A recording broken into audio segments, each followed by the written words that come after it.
Hello guys, welcome. तो देखिए, ये जो वीडियोस हम ला रहे हैं ये आपके बेसिक से लेके मास्टर तक का कोर्स है पूरा। ठीक है, ऐसा कुछ नहीं है कि इसमें आपका कुछ भी काम का नहीं है, सब कुछ काम का है। क्योंकि अब जब आप क्वेश्चंस देखेंगे इन वीडियो के बेसिस पे तो आपको समझ में आ जाएगा कि कितना ज़रूरी है।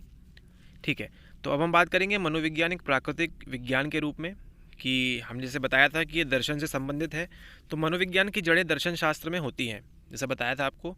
लेकिन अब क्या है, आधुनिक मनोविज्ञान का विकास मनोवैज्ञानिक गोचरों के अध्ययन में वैज्ञानिक विधियों के अनुप्रयोग के कारण हुआ है। तो लेकिन जो मॉडर्न साइकोलॉजी है, आधुनिक मनोविज्ञान है, वो कैसे आया है? जब साइंटिस्ट लोगों ने अलग अलग तरीके के टेस्ट किए, एक्सपेरिमेंट किए, अलग अलग विधियों का प्रयोग किया, उस कारण से हुआ। ठीक है, विज्ञान वस्तुनिष्ठता पर सर्वाधिक बल देता है। आप सभी को मालूम है, जो एक संप्रत्यय की परिभाषा एवं वह कैसे मापा जा सकता है के विषय में सहमति बनने पर प्राप्त की जा सकती है। तो विज्ञान क्या है कि किसी चीज़ को आपको मापना है, ठीक है, और वो कैसे मापा जा सकता है, इसकी बात हो रही है यहाँ पे। ठीक है, जब सहमति हो जाती है तो उसे मान लिया जाता है कि वो विज्ञान है। देकार्त यहाँ लिखा है, डेस्कार्टेस से प्रभावित तथा बाद में भौतिकी में हुए विकास, मीन्स फिजिक्स में जो विकास हुआ, विकास से मनोविज्ञान में परिकल्पनात्मक निगमनात्मक प्रतिरूप का अनुसरण हुआ है। ये क्या होता है हम देखेंगे आगे।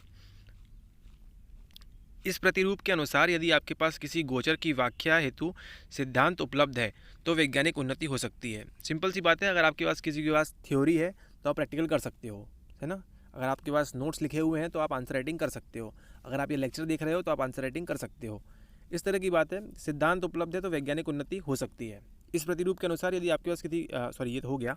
उदाहरण के लिए लेते हैं हम भौतिकविदों के पास महाविस्फोट, जो कहते हैं बिग बैंग थ्योरी, जो कहते हैं महाविस्फोट सिद्धांत है, जो विश्व निर्माण के होने की व्याख्या करता है। ठीक है, कैसे ब्लास्ट हुआ और बिग बैंग से इस सृष्टि का निर्माण हुआ, उसकी बात की जाती है। सिद्धांत और कुछ नहीं है बल्कि कुछ कथन होते हैं। जो बताया आपको थ्योरी होती है, जो यह बतलाते हैं कि कतिपय जटिल गोचरों की व्याख्या कतिपय प्रतिज्ञप्तियों को एक दूसरे से संबंधित होती है।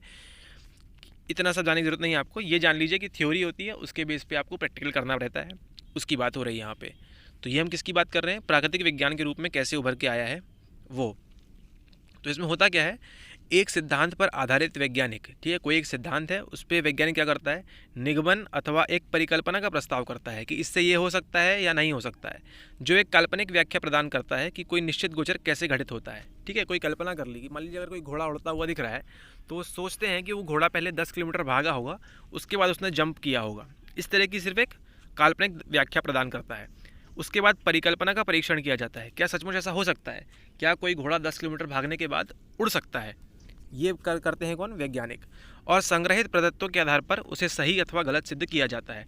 अब मान लीजिए अगर घोड़ा उड़ पाया तो कहेंगे कि उनका जो सिद्धांत है वो सही है, लेकिन अगर नहीं उड़ पाया तो कहेंगे वो गलत है। यदि संग्रहित प्रदत्त का परिकल्पना द्वारा बताए गए तथ्य के विपरीत दिशा की सूचना देते हैं तो सिद्धांत की पुनर्समीक्षा की जाती है।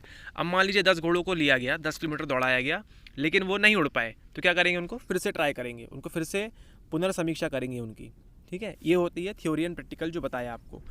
उपर्युक्त उपागम के उपयोग द्वारा मनोवैज्ञानिकों ने अधिगम, है ना, स्मृति, हम मेमोरी है, अवधान, प्रत्यक्षण, अभिप्रेरणा एवं संवेग, ठीक है, आदि के सिद्धांतों को विकसित किया है तथा सार्थक प्रगति की है। तो ये जो अधिगम है, जो स्मृति है, अवधान है, प्रत्यक्षण है, अभिप्रेरणा है एवं संवेग है, काफ़ी इंपॉर्टेंट टॉपिक्स हैं ये, है ना। इनको क्या किया, ऐसा नहीं कि कोई वैज्ञानिक एक दिन बैठा और उसने बोला कि ये अभिप्रेरणा होगी, ये स्मृति होगी, ऐसा नहीं। उन्होंने क्या किया, पहले सिद्धांत दिया कि ऐसा करने से ऐसा होगा, ऐसा करने से ऐसा होगा। उसके बाद क्या किया, उन्होंने उसको प्रूफ किया। ठीक है, तो इतना अच्छा प्रूफ किया, इतना सार्थक प्रूफ किया कि आज तक मनोविज्ञान के अधिकांश अनुसंधान इस उपागम का उपयोग करते हैं। तो मान लीजिए आपको कोई चीज़ याद करनी होती है तो आप छोटी छोटी ट्रिक्स बनाते हैं, ट्रिक्स के चैनल ढूंढते हैं। क्यों?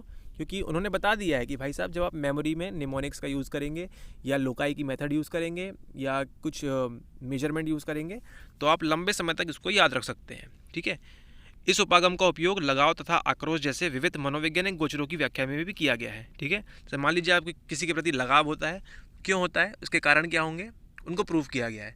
आप किसी से पहली बार मिल रहे हो, उससे जो लगाव होगा, और जिसको आप 10 साल से जान रहे हो उससे जो लगाव होगा, है ना, ये इसमें काफ़ी ज़्यादा अंतर होगा, काफ़ी ज़्यादा फर्क होगा।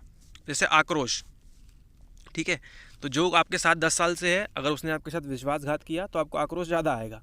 लेकिन मान लीजिए किसी से ट्रेन में आप मिले और वो आपको सीट पे बैठने नहीं दे रहा है तो आपको आक्रोश कम आएगा। सिर्फ एग्जाम्पल है, ऐसे ही गोचरों का उपयोग की व्याख्या की गई है मनोविज्ञान के द्वारा। तो ये था इस लेक्चर के लिए इतना ही। आगे हम देखेंगे मनोविज्ञान एक सामाजिक विज्ञान के रूप में कैसे उभर के आया है। तब तक के लिए पढ़ते रहिए, धन्यवाद। और हमारे अगर बैच ज्वाइन करना चाहते हैं आप हिंदी माध्यम 2022 के लिए, तो मोस्ट वेलकम, डिटेल्स दी हुई हैं वीडियो के नीचे, तो आप संपर्क कर सकते हैं और जल्दी से जल्दी अपनी पढ़ाई स्टार्ट कर सकते हैं। Thank you.